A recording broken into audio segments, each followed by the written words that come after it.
By June 2026, the conflict between the United States and Iran had escalated into a massive regional exchange. Thousands of munitions were falling on key infrastructure targets, crippling the nation's capacity to function. The strikes relied heavily on autonomous systems. Over 2,000 U.S. munitions deployed during the conflict were reportedly guided by Musk's Grok AI, marking a shift in how target selection and military logistics were executed. On the ground, the bombardment systematically dismantled power grids, water facilities, and transit hubs. Millions of civilians were left navigating the fallout of destroyed infrastructure, while casualty reports steadily climbed. The conflict quickly spilled into the waters. Iran closed the Strait of Hormuz, severing the choke point handling 20% of global oil. With the Gulf locked down and shipments halted from Karg Island, international energy markets were paralyzed. The World Bank and International Monetary Fund issued reports that global economic growth had fallen to its lowest rate since the COVID-19 pandemic. Skyrocketing energy prices were driving up inflation and borrowing costs worldwide. Without a rapid resumption of maritime trade, international markets braced for a deep, sustained global depression. The diplomatic off-ramp did not come from traditional Western allies.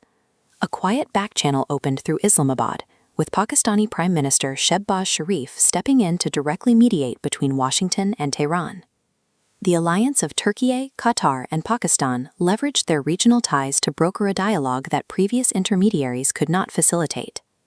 The imminent threat of total financial collapse eventually outweighed the tactical goals of the war, forcing both Washington and Tehran to the negotiating table.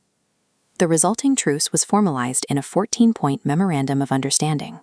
Signed by Presidents Donald Trump and Masoud Pezeshkian alongside the G7 summit in France, the text outlined a phased de-escalation.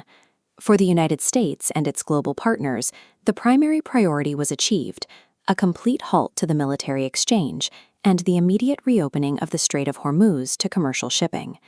This chart tracks a sudden shift in energy forecasts.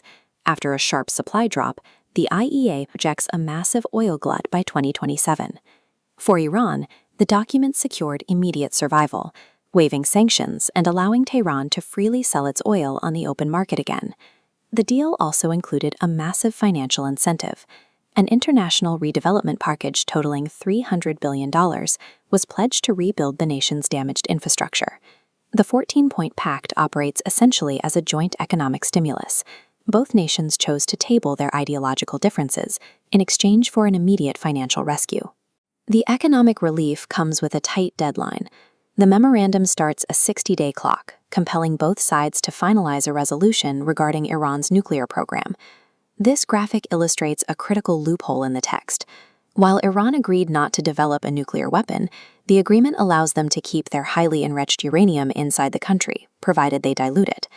The security terms were further loosened when President Trump explicitly stated it was acceptable for Iran to retain portions of its ballistic missile program, drawing sharp criticism from his own party.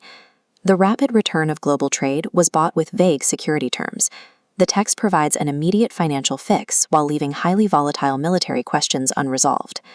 In Jerusalem, the reaction was fierce.